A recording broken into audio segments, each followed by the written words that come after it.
अस्सलामु अलैकुम मेरी बहन भाइयों। हजूर सल्लल्लाहु अलैहि वसल्लम ने अरशाद फरमाया, मन ज़ारा कबरा अबवैहि वहदा हुमा फी कुल्लि यौमिल जुमुअति गफ़रल्लाहु लहु वग़फ़िरा दीवारा। जो कोई हर जुमे के दिन अपने माँ बाप या उनमें से किसी एक की कब्र की ज़ियारत करे, अल्लाह ताला उसकी बख्शिश फरमा देता है और वो नेकियों में लिखा जाता है। अल्लाह ताला हम सबको वालिदैन की कब्र पर हर जुमा फातिहा पढ़ने की तौफीक अता फरमाए।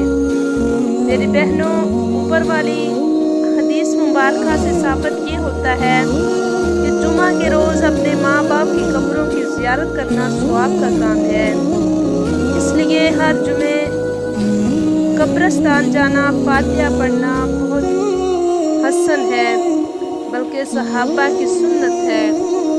हजूर सल्लल्लाहु अलैहि वसल्लम ने दूसरी हदीस में बयान फरमाया कि जो कोई जुमे के दिन अपने माँ बाप की कब्रों की ज़ियारत करे, सूरत यासीन की तिलावत करे, सूरत यासीन के हरफों के बराबर उसके वालिदैन के दर्जे बुलंद होते हैं।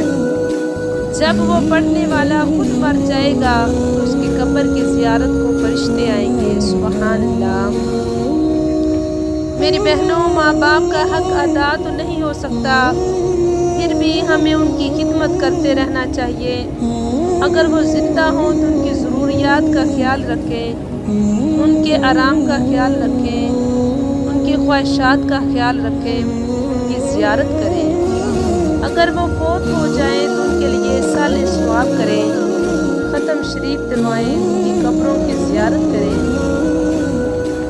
बुजुर्गान दीन फरमाते हैं कि अगर कोई शब जुमा मगरिब इशा के दरमियान 2 नफल अदा करे, हर रकत में सूरत फातिहा के बाद आयतुल कुर्सी 5 बार,